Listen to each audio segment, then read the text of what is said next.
오늘은 이제 거짓 증거하지 말라, 넓게 보면 거짓말하지 말라, 이런 것으로 다 포함될 수 있는 것이 이제 오늘 말씀인데, 요즘에 이제 청문회라든지 이제 방송을 통해서 언제부터 청문회가 시작됐는지 정확하게 기억은 안 나지만, 청문회가 시작되는 것부터 우리가 위증죄라는 것을 그때부터 이제 알게 됐던 것 같아요. 저는 그 전에 관심은 없었지만 이제 위증에 대한 것 있습니다. 자, 위증은 어떤 이유 때문이든지 이제 고의적으로 법정이나 이런 청문회 같은 것에서 하는 거짓말을 말하는 거죠. 자, 이런 것으로 인해서 판결에 어떤 영향을 미친다든지 결과적으로 선의의 피해자를 만들어내는 결과도 나타날 수 있겠지만, 그렇게 법정 같은 곳에서 거짓으로 이야기하는 것, 증거되는 것, 이것이 위증이다라는 거죠. 그래서 원래는요, 이 거짓 증거하지 말라, 내 이웃에 대하여 거짓 증거하지 말라, 좋게 보면 거짓말하지 말라 이렇게 볼 수 있지만, 그런데 원래 사실은 뭐예요? 이게 이제 법정에서 송사 가운데, 재판 과정 가운데서 거짓 증거를 통하여서 이웃들에게 피해를 주거나 하지 말라 하는 계명이 이 9가지 계명이다라고 볼 수 있습니다. 그러니까 일상생활이라기보다는, 물론 일상생활에서도 서로를 위해서 속이고 거짓말하고 이런 건 안 되겠지만, 조금 더 구체적으로 보면 오늘 9계명은 송사, 이제 법정 같은 데서 하는 이야기들을 말씀하고 있는 거다라고 할 수가 있는 거죠. 자, 그래서 오늘 이 9계명, 9번째 계명을 우리의 삶과 연관시켜서 오늘도 함께 말씀을 살펴보고자 합니다.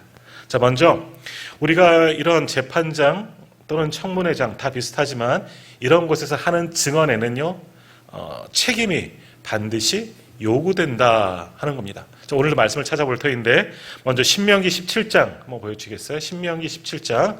자, 앞에 보시고 한번 같이 읽겠습니다. 죽일 자를 2사람이나 3사람의 증언으로 죽일 것이요, 한 사람의 증언으로는 죽이지 말 것이며, 이런 자를 죽이기 위하여는 증인이 먼저 그에게 손을 댄 후에 뭇 백성의 손을 댈지니라. 너는 이와 같이 하여 너희 중에서 악을 제할지니라. 아멘. 또 다음 신명기 19장에 있는 말씀 한번 보겠습니다. 신명기 19장 18절 19절. 네, 같이 읽겠습니다. 재판장은 자세히 조사하여 그 증인이 거짓 증거하여 그 형제를 거짓으로 모함한 것이 판명되면 그가 그의 형제에게 행하려고 하게 한 그대로 그에게 행하여 너희 중에서 악을 제하라. 아멘.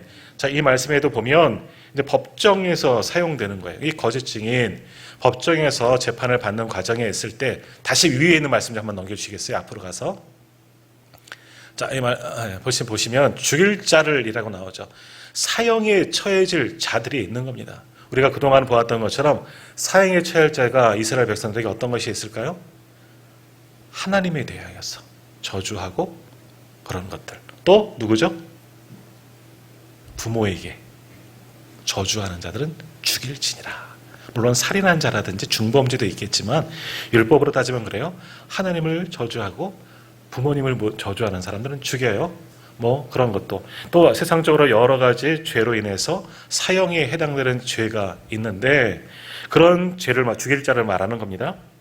그런 사람들이 있다면 재판 과정에서 어떻게 해야 되느냐? 2명이나 3명 정도의 증인이 있어야 된다는 겁니다. 그가 잘못한 일에 대해서, 그가 하나님을 저주했다 들은 사람이 나 혼자는 안 돼요. 1명은 안 돼요. 최소한 2명 이상의 사람들이 그것을 목격했어야 되는 거예요. 한 번만도 아니겠죠? 정확하게 근거가 있어야 되는 거예요. 그러지 않고는 죽일 수가 없다는 것이고, 그리고 그런 사람들이 발견되며, 그래서 그것이 이제 사형 판결이 언도되면 어떻게 하느냐? 돌로 쳐서 죽이는 겁니다. 지금도 아랍 국가에서는 돌로 사람을 쳐서 죽이는 그런 일들이 있는데, 당시에는 공개 처형하는 겁니다. 돌로 들어서 쳐 죽이는데, 누가 가장 먼저 돌을 던지라 그래요? 이렇게 말씀 신명기 17장 6절과 7절 중간 주번에 보면, 이런 자를 죽이기 위하여는 증인이 먼저 그에게 손을 댄 후에 뭇 백성의 손을 댈지니라 라고 말해요. 그러면 하는 말씀이 뭐예요? 너는 이와 같이 하여 너희 중에서 악을 제할지니라. 2가지 의미가 있는 겁니다. 자, 이 사람이 잘못했어요. 하나님에 대해서 저주하고, 또는 부모에 대해서 저주하고, 폭행하고, 또 살인을 하거나 여러 가지 사형에 해당되는 죄가 있어요. 근데 이 죄를 판결하기 위해서는 재판장이 다 조사해서 판결하는 게 아니라 증인을 부르는 거예요. 증인을 찾아요. 증인이 나와서 이 사람에 대해서 자신이 정말 목격한 모든 것들에 대해서 낱낱이 증거하는데 한 사람이 아니라 최소한 2명 이상이 증거를 해야 돼요. 그래서 그럼 그 재판정에서 이들의 증거로 말미암아 사형에 처한다 하면 돌로 쳐 죽이는데 누가 돌을 제일 먼저 던지느냐? 누가요? 증거한 사람이, 증인이. 우리는 증인을 보호하잖아요, 요즘에는요. 당시에는 증인이 돌을 들어서 그 사람을 먼저 치게 돼 있어. 왜 이렇게 했을까? 잔인한 것 같죠? 책임지라는 거예요. 이 사람에 대해서 함부로 사람을 죽일 수는 없으니까 너가 정말 이 사람이 죽을 만한 죄를 저질렀는지 네가 정말 목격했다면, 이가 죄인이기 때문에 네가 목격했다면 네가 먼저 치면 된다는 거예요. 또 하나는 뭐겠습니까? 맨 마지막 절 신명기 17장 6절 7절 마지막 부분에 보면 이와 같이 하여 너는 이와 같이 하여 너희 중에서 악을 제할지니라. 그렇게 범죄한 사람을 제하라 하는 의미도 있고요. 두 번째는 뭐냐면 거짓 증인으로 할 수 있잖아요. 예를 들어서 우리 지난주 이제 아동부에도 교회 학교도 요 말씀이 이제 주된 말씀이었는데, 나봇의 열왕기 20장 21장에 보면 나봇의 포도원이 나옵니다. 아합 왕이 그 포도원이 너무너무 좋아서 자기가 갖고 싶은 거예요. 처음에는 내가 돈을 줄 테니 아니면 다른 땅을 줄 테니 나한테 팔아라. 나봇이 안 판다 그래요. 괜히 안 파는 게 아니에요. 자기 조상 때부터 내려온 땅이에요. 다시 말하면 내가 좋아서 산 게 아니라 하나님께서 이스라엘 땅을 다 분배하셨잖아요. 그때 자기 조상들이, 자기 기업이 받은 땅이기 때문에 이것은 팔 수가 없어요. 팔았다가도 사정상 팔았다 하더라도 희년이 되면 도로 찾아와야 되는 거예요. 절대 팔 수 없는 땅이에요. 그것을 팔려고 하니까 안 됩니다. 하나님께서 주신 기업을 함부로 팔 수 없습니다. 아합이 화가 났죠. 근데 어떻게 할 수가 없어요. 하나님이 주신 땅이라 그러니까.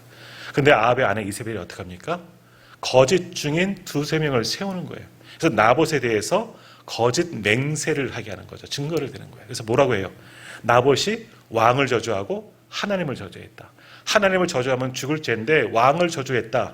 이건 반란죄가 아니라 하나님을 저주한 거랑 똑같아요. 왜? 하나님 대신 이 땅을 치리하도록 세우신 왕이기 때문에 왕을 저주하는 것은 하나님을 저주하는 거예요. 그러니까 신성모독죄예요, 둘 다. 결국 거짓 증거해서 나봇을 죽였다는 거예요. 이제 거기에도 증인이 2-3명의 증인이 있었고, 그래서 죄인을 확정받아서 나봇이 억울하게 죽었어요. 근데 그런 일을 할 때 이 증인들이 먼저 돌을 던지게 되어져 있는 거죠. 자, 왜 이렇게 하셨느냐? 입으로는 범죄할 수 있습니다. 입으로는 범죄할 수 있는데 한 번 참으면 돼요. 그리고 뒤 딱 돌아서면 되는데, 문제는 그래서 내가 그 사람을 죽이는데 내가 제일 먼저 돌을 던진다면 더 큰 죄책감이 생기는 거거든요. 사람은 사실 하나님의 성품이 있기 때문에, 양심이라는 것이 있기 때문에 거짓말은 할지언정 그래서 그 사람이 죽게 되는 현장에 내가 먼저 돌을 던진다. 이거는 정말 못할 일이거든요. 이거는 차마 할 수 없기 때문에 이러한 법을 제정해 주신 거죠. 그러니까 돌을 던지는 네가 이 사람의 생명값에 대해서 책임질 수 있느냐? 정말 하나님을 저주하는 걸 너가 목격했느냐? 살인할 만한, 아니면 사형에 처할 만한 그런 죄목을 정말 증거할 수 있느냐? 책임지라는 거예요. 굉장히 또 무서운 것 가운데 하나입니다.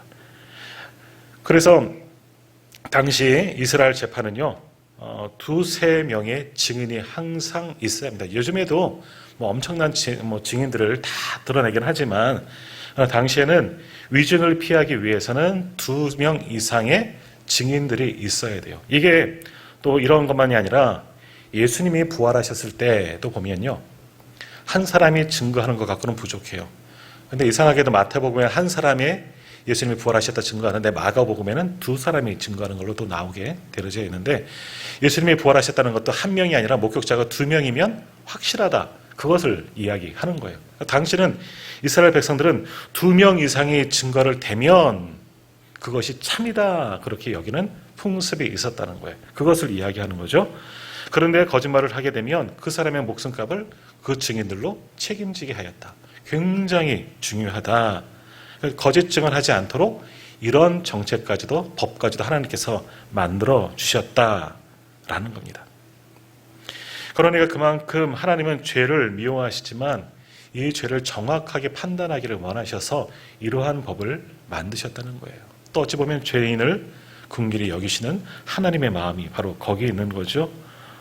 자, 또 그러나 사실을 알면서도 고의로 말하지 않는 것도 역시 같은 위증죄로 치부했다라는 겁니다. 레위기 다음 페이지 넘겨주시겠어요? 레위기 같이 읽겠습니다. 레위기 5장 1절입니다. 만일 누구든지 저주하는 소리를 듣고서도 증인이 되어 그가 본 것이나 알고 있는 것을 알리지 아니하면 그는 자기의 죄를 져야 할 것이요 그 허물이 그에게로 돌아갈 것이며. 아멘.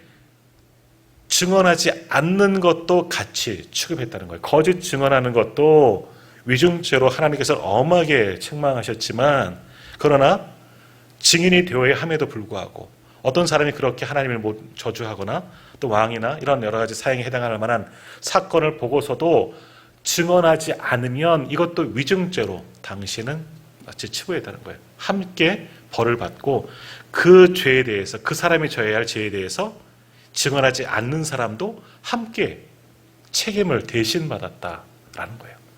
그러니까 돌에 맞아 죽어야 하면 내가 말하지 않은 것만 해서 했다고 나는 괜찮은 게 아니라 내가 죽어야 되는 거예요. 그러니까 올바른 증언을 꼭 해라. 그러나 거짓 증언을 해서는 안 된다. 당시의 법입니다.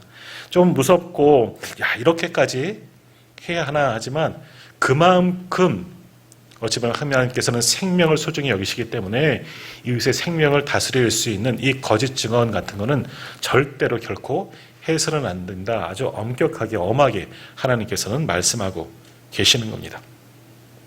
자, 두 번째로 성경은 이웃과의 관계에서 진실의 함을 또한 말씀하고 있습니다. 이제 법정 같은 데서 거짓 증언하면 안 된다 말씀하지만, 두 번째는 이웃과의 관계에서도 서로에게 불합리하도록 그런 잘못된 말, 역시 거짓말이에요. 그런 것들을 해서는 안 된다라고 규정하고 있어요. 출애굽기 23장 1절과 1절의 3절 말씀, 출애굽기 23장 1절의 3절 같이 읽겠습니다. 너는 거짓된 풍설을 퍼뜨리지 말며 악인과 연합하여 위증하는 증인이 되지 말며 다수를 따라 악을 행하지 말며 송사의 다수를 따라 부당한 증언을 하지 말며 가난한 자의 송사라고 해서 편벽되이 두둔하지 말지니라. 아멘. 마찬가지예요. 거짓된 말로 어떤 사람을 모함하거나 험담해서도 안 된다. 그것 때문에 그 사람이 불의한 일들을 당할 수 있기 때문에 그 생명에게도 마찬가지죠. 그런 일들을 해서는 안 된다라는 거예요. 또 다수가 다 잘못된 길로 악을 말한다고 해서 이거 아닌데 사실 그렇게 말하기 쉽지 않아요. 모두가 다 아니라고 하는데 혼자 예라고 말하는 것, 또는 모두가 예라고 말하는데 혼자 아니라고 말하는 것, 그거는 하기 쉽지 않다는 거예요. 그래서 우리는 그저 다수를 따라갈 때가 참 많이 있는데 그렇게 해서도 안 된다. 많은 사람이 잘못된 길에 가더라도 믿는 사람들은 정말 참된 말, 진실만을 말해야 된다. 그것이 우리 성도들의 모습이 되어줘야 한다라고 말하는 거죠. 그리고 재미있는 거는요, 3절 마지막 부분에 보면 뭐라고 말합니까? 가난한 자의 송사라고 해서 편백되이 두둔하지 말지니라. 무조건 가난하고 어려운 사람, 물론 긍휼히 여기는 마음은 좋지만 그러다 그 사람이 무조건 옳은 것은 아니다. 반대 경우도 마찬가지요. 권세 있다고 해서 그 사람의 말이 절대적인 진리다? 그것도 아니라는 거예요. 가난하든 뭐든 부유하든 권력이 있든 없든 모든 사람에게는 다 공평해야 한다라고 말씀하는 거예요. 그러니까 잘못된 말, 이 거짓말, 거짓 증인 절대 어느 누구에게나 어떤 사람에게나 해서는 안 된다라고 말씀하고 있는 거죠. 자, 스가랴 8장 16절과 17절도 보겠습니다. 스가랴 8장 16절 17절입니다. 너희가 행한 일은 이러하니라. 너희는 이웃과 더불어 진리를 말하며 너희 성문에서 진실하고 화평한 재판을 베풀고 마음에 서로 해하기를 도모하지 말며 거짓 맹세를 좋아하지 말라. 이 모든 일은 내가 미워하는 것이니라. 여호와의 말이니라. 아멘. 이렇게 거짓 맹세하는 것은 하나님께서 정말 가증히 여기는 것, 미워하는 얘기니까 절대로 하나님의 백성들은 해서는 안 된다라는 겁니다. 자, 그러니까 우리가 좀 생각해 봐야 할 것은 뭐냐? 악인들에 대해서 우리가 잘못된 그들의 증인들 반드시 해야 된다. 보복이 두려워서 숨거나 증언하지 않아서도 안 되고요. 거짓을 증거해도 안 된다는 거죠. 다수가 잘못 말해도 내가 참이라면 참된 것을 올바로 증거할 수 있어야 됐다는 거예요. 돈이 있거나 없거나 권력이 있거나 없거나 그 사람의 모습을 보지 아니하고 진실만을 추구해야 한다. 그것이 하나님의 법이라는 거죠.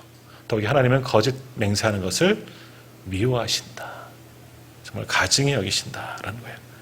그러니까 오직 우리는 하나님의 뜻에 합당한 진실된 말만 할 수 있어야 되는 거예요. 함부로 모함해서도 안 되고요. 그 사람 어떤 사람에 대해서 괜히 잘못 이야기해서도 안 된다는 거. 내가 알지 못하는 것 짐작해서 말해도 안 된다는 거. 이게 다 거짓을 말하는 것에 해당되는 거죠. 이런 일을 해서는 절대 안 된다. 그것이 하나님의 말씀, 성경이 우리에게 주는 교훈의 말씀이라는 겁니다.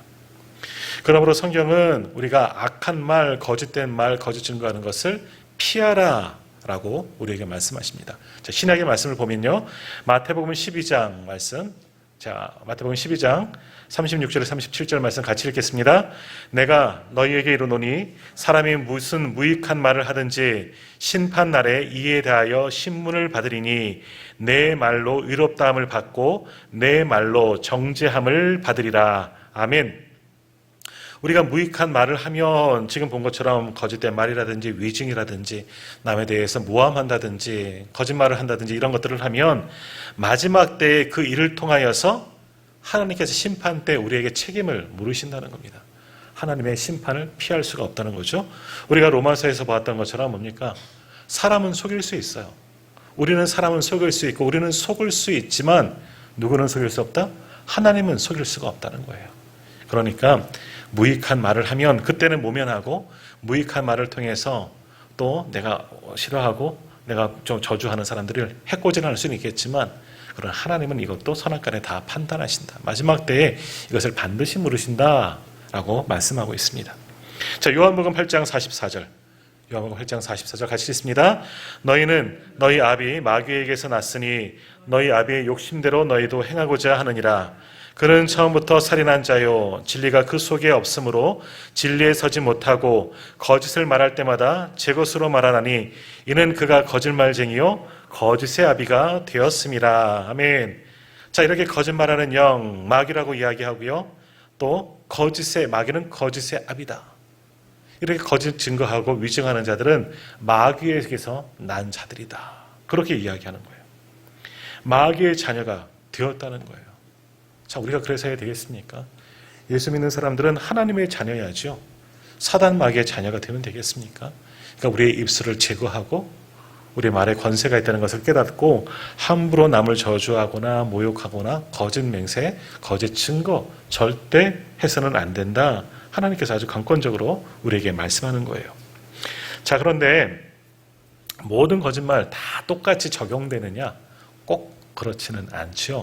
소위 우리가 말하는 선의의 거짓말, 칭찬받는 거짓말, 좀 모순된 말이지만 그런 게 있어요. 어떤 일들이 있겠습니까? 모세가 태어났을 때 산파들, 당시 바로왕이 이스라엘 백성들이 정말 강성해지고 번성하는 것을 두려워서 산파들에게 뭐라고 합니까? 남자가 아이를 낳으면 죽이라. 근데 산파들이 뭐라고 바로에게 이야기합니까? 자기가 다 받아놓고서는 오늘 이선자 권사님 자부 출산하셨답니다.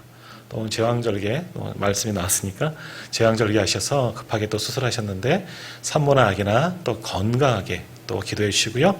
그 가정의 일을 통해서 하나님의 도우심과 또 예수 잘 믿는 가정 될 수 있도록 기도해 주시기를 부탁드리고요. 또 오시면 또 좋은 소식이잖아요. 축복해 주시기를 부탁드리겠습니다.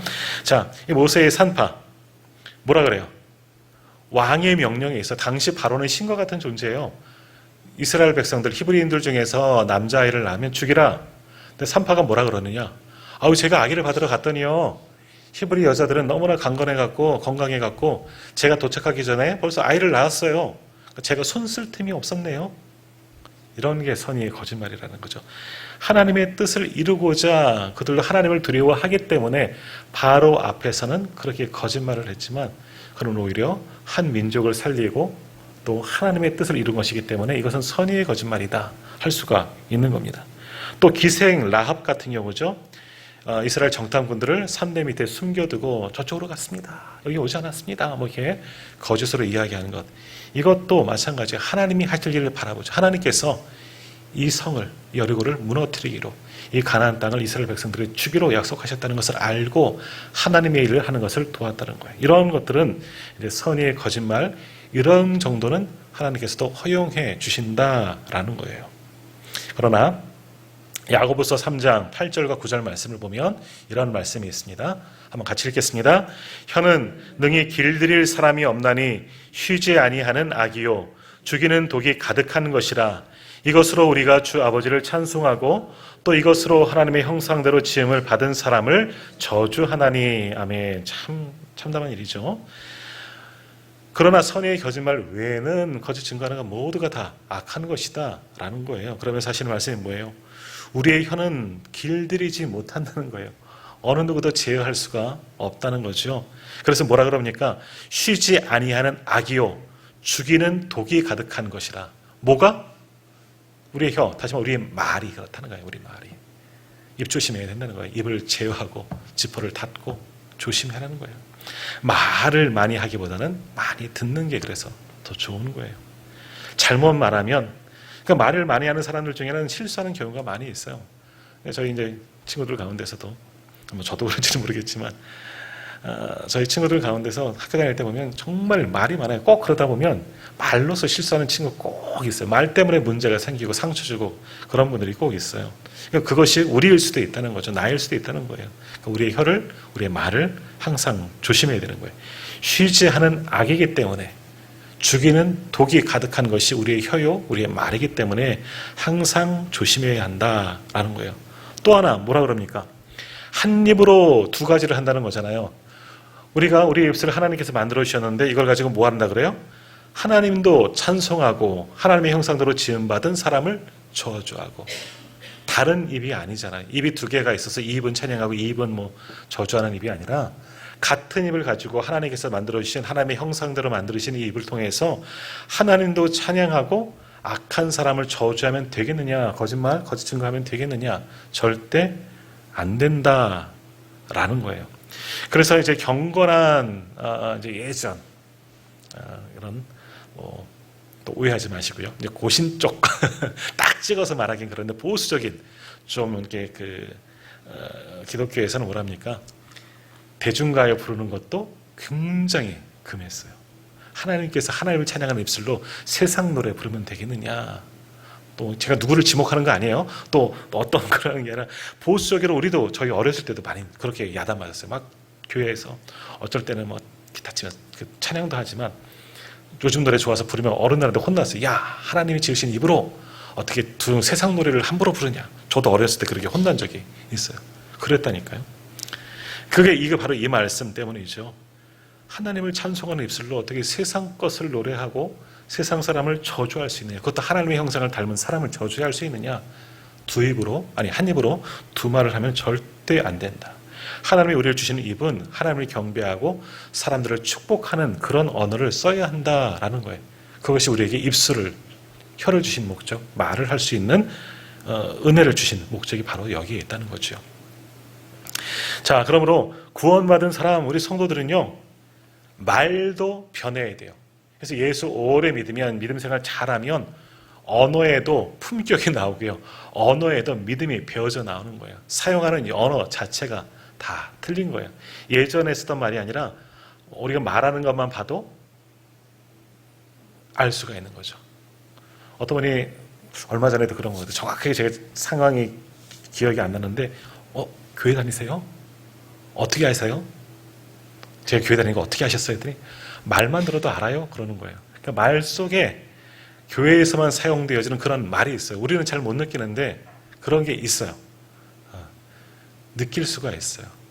그렇게 변해져야 되는 거죠. 그것이 성화에 이른다 하는 것이죠. 자, 말씀을 한번 보도록 하겠습니다. 골로새서 3장 9절과 10절 같이 읽습니다. 너희가 서로 거짓말을 하지 말라. 옛사람과 그 행위를 벗어버리고 새 사람을 입었으니 이는 자기를 창조하신 이의 형상을 따라 지식에까지 새롭게 하심을 입은 자니라. 아멘. 거짓말 하지 말라. 이제 옛사람을 벗어버리고 어떻게 되었다? 새 사람을 잊어버렸으니 지식까지 완전히 변화되었다. 새롭게 되었다. 그러므로 옛사람의 모습처럼 아직도 오랫동안 예수 믿으면서 이 말씀을 하는데 선배 목사님들 막 생각이 나는 거예요. 사실 목사님들 가운데도 욕쟁이 목사님들 굉장히 많아요. 아직 덜 성화되신 것 같아요. 하지만 우리 큰교 목사님들이 그런 경우가 참 많이 있어요. 막 이렇게 입이 좀 걸다 표현하는데, 근데 그렇게 말하는 것도 다 상황이 있고 다 이제 무조건 나쁘다 할 수는 없겠지만 그래요. 하지만 우리가 정말 예수 잘 믿으면 우리의 입술도 우리가 사용하는 말도 하나님께서 바꾸어 주시는 겁니다.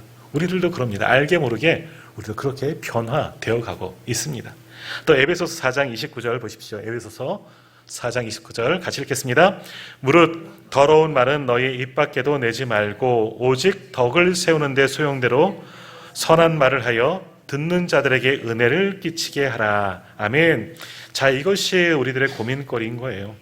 더러운 말, 나쁜 말은, 저주하는 말은 절대 하지 말아야 되고, 우리 입으로는 덕을 세우는 말만, 선한 말만 해야 되는데, 참 이게 어렵네요.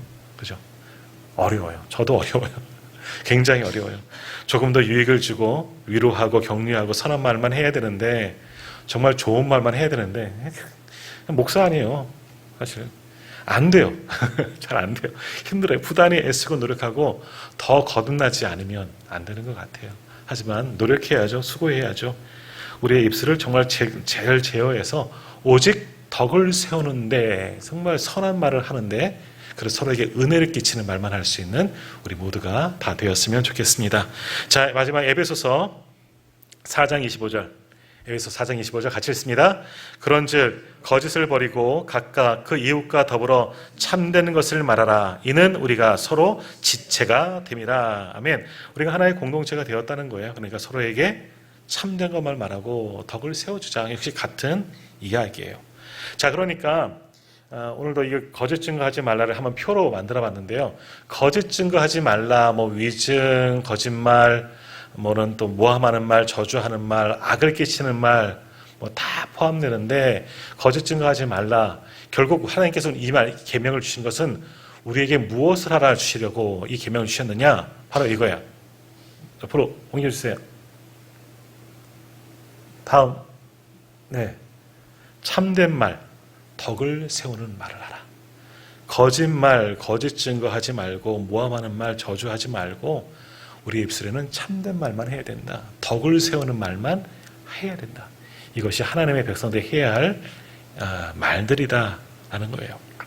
또 우리가 구원받았어요. 예수 믿는 사람이에요. 그러면 하나님의 형상 따라 만들어졌고 우리 속사람 성품도 하나님의 성품이 있기 때문에 이제는 우리 속에서 정말 악한 것들이 나오지 않도록 이제는 참된 말로, 덕을 세우는 말로 서로에게 은혜를 줄 수 있는 그런 언어만 사용할 수 있는 우리 모두가 되었으면 참 좋겠습니다. 그래서 시편 기자는 시편 141편에서 이런 고백을 했습니다. 이것도 한번 같이 읽도록 합니다. 여호와여, 내 입에 파수꾼을 세우시고 내 입술에 문을 지키소서. 아멘. 이 말씀 잘 기억하십시오. 내 입에 파수꾼을 세워주십시오. 내 말을 지켜달라는 거예요. 그래서 오늘 주신 말씀처럼 거짓 증거, 남을 음해하고 악한 말이 아니라 우리 입술에는 늘 복되고 선한 말, 위로하고 격려하는 말, 미고 사축이라죠. 우리 한번 그 찬양 우리가 오늘 했으면 좋았을 뻔했네요. 미안해요. 고마워요. 사랑해요. 축복해요. 미고 사축. 이러한 말들만 하여서 서로에게 덕을 끼치고 서로에게 은혜를 나눌 수 있는 저와 우리 모든 성도님들 다 되시기를 간절히 소망합니다. 그것이 바로 구계명, 거짓 증거하지 말라라는 계명을 지키는 성도의 모습입니다. 이 말씀을 잘 기억하여 우리의 입술을 지키고 서로에게 축복의 말만 할 수 있기를 간절히 소망합니다. 오늘 마지막으로 한 번 더 옆에 계신 분 한번 축복합니다. 주님의 이름으로 사랑하고 축복합니다. 주님의 이름으로 사랑하고 축복합니다.